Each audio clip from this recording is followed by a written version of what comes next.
Aqui, minha mãe morreu com câncer de mama, quais são as minhas chances de ter um?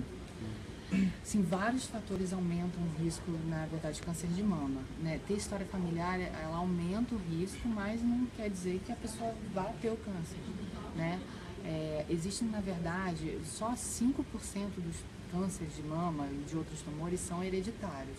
95% não são hereditários, acontecem esporadicamente, porque o que a gente falou, se ela mutou, enfim. Então, só 5% tem história familiar e isso deve ser investigado. Se tiver uma história, um parente de primeiro grau, irmã também. Então, tem alguns testes, né, que a gente chama, que, por exemplo, aquele que a Angelina Jolie fez, que é uma mutação chamada BRCA, que só é pouco frequente, mas quem tem essa mutação tem um risco muito aumentado de ter um câncer. Então,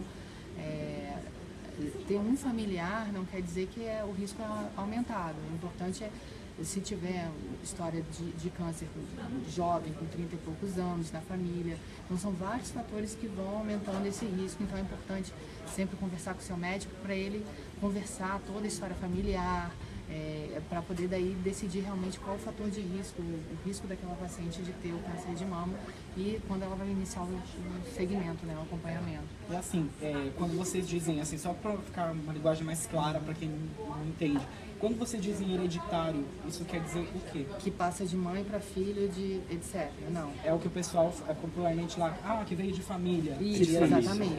Só 5% veio de família.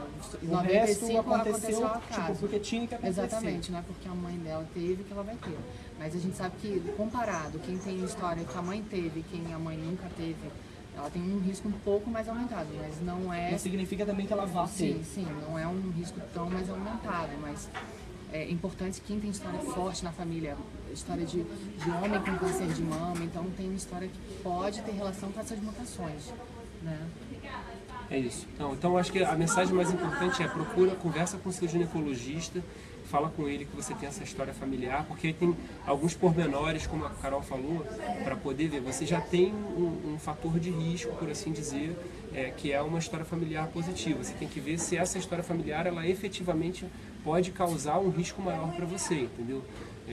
Tem que pesquisar direitinho. Tem algumas particularidades que eu acho que só o médico mesmo, assim, examinando, vendo cara a cara, colocando a mão mesmo para examinar e coletando todo o histórico, né? Que eu acho que, não sei se realmente é isso, mas assim, eu acho que o que vale mais, o que conta muito, né? Não é só o laboratorial, não, o exame a história de imagem, familiar. É a história familiar, e eu acho que também o médico ele tem que colocar a mão e realmente examinar, né? Fazer todo o exame físico, né? Conta muito, né? Isso.